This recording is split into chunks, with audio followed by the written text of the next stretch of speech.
Hello दोस्तों, स्वागत है आपका UK education universe YouTube channel पे। दोस्तों, स्वागत है आपका फिर से हिंदी टॉप 20 रिवीजन सीरीज में।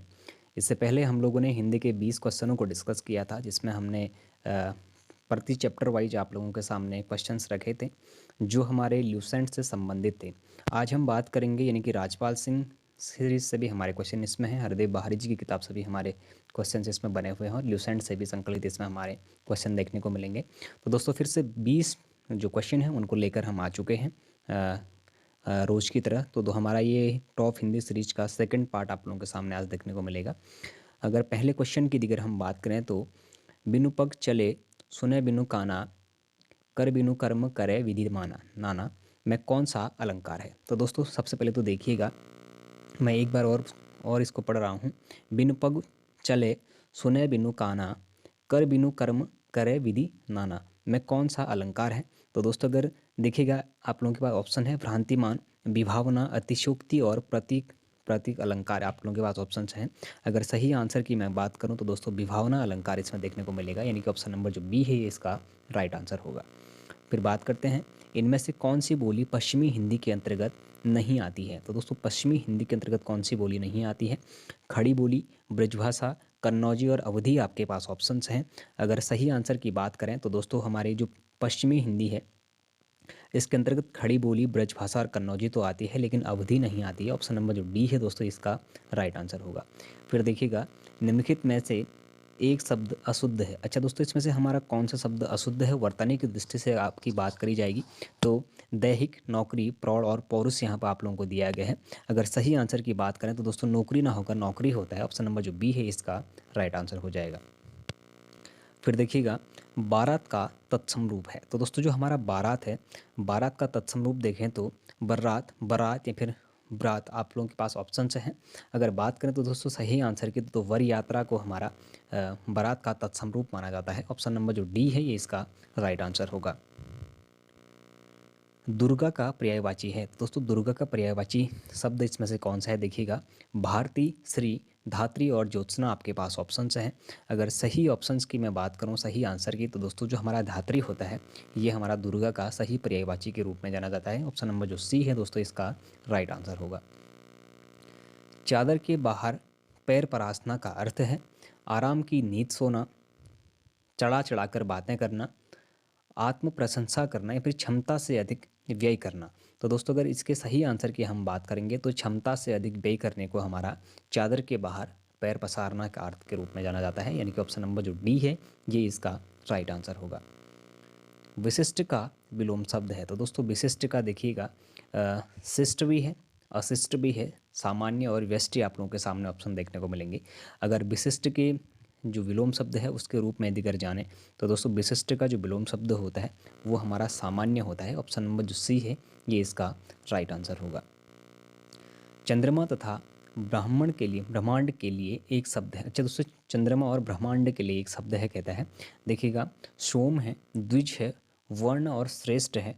तो दोस्तों बात करेंगे अगर इसके सही आंसर की तो देखिएगा जो चंद्रमा और ब्रह्मांड है उसके लिए अगर एक शब्द की यदि अगर हम बात करें तो दोस्तों द्विज जो शब्द है हमारा इसका प्रयोग किया जाए चंद्रमा और हमारे ब्राह्मण के लिए। तो ऑप्शन नंबर जो बी है ये इसका राइट आंसर होगा। देखिएगा, राम भोजन करके सो गया, इस वाक्य में कौन सी क्रिया निहित है। तो दोस्तों देखिएगा इसमें हमारे कौन सी क्रिया निहित है, कहता है, तो नाम बोधक क्रिया है, पूर्वकालिक क्रिया है, सहायक क्रिया है या फिर यौगिक क्रिया है।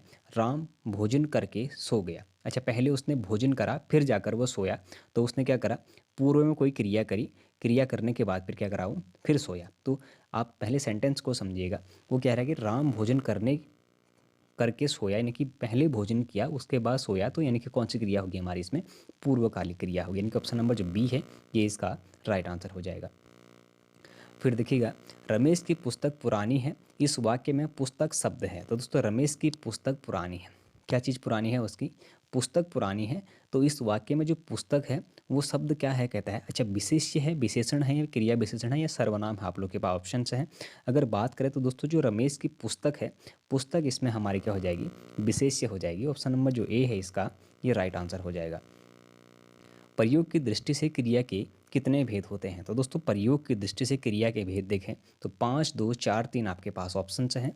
अगर प्रयोग की दृष्टि से देखें तो क्रिया के हमारे 5 भेद होते हैं। ऑप्शन नंबर जो ए है ये इसका राइट आंसर होगा। पवन शब्द में कौन सी संधि है? तो दोस्तों पवन शब्द में पो धन अन आपका इसका संधि विच्छेद रहता है।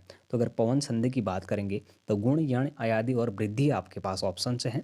अगर सही आंसर की मैं बात करूं तो अयादि संधि इसका राइट आंसर होगा, यानी कि ऑप्शन नंबर जो सी है ये इसका राइट आंसर होगा।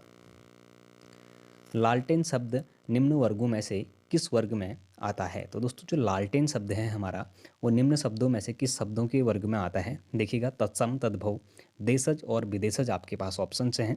अगर सही आंसर की बात करें तो दोस्तों विदेशज शब्द के अंतर्गत ये आता है, यानी कि ऑप्शन नंबर जो डी है ये इसका राइट आंसर होगा। राहुल सांकृत्यायन को किस वर्ष साहित्य अकादमी पुरस्कार से सम्मानित किया गया? तो दोस्तों जो हमारे साहित्यकार राहुल सांकृत्यायन थे इनको साहित्य अकादमी पुरस्कार कब दिया गया, क्वेश्चन आपके सामने है। 1954, 1955, 1958 और 1960 आपके पास ऑप्शन हैं। अगर सही आंसर की मैं बात करूं तो दोस्तों 1958 में राहुल सांकृत्यायन को साहित्य अकादमी पुरस्कार से सम्मानित किया गया था।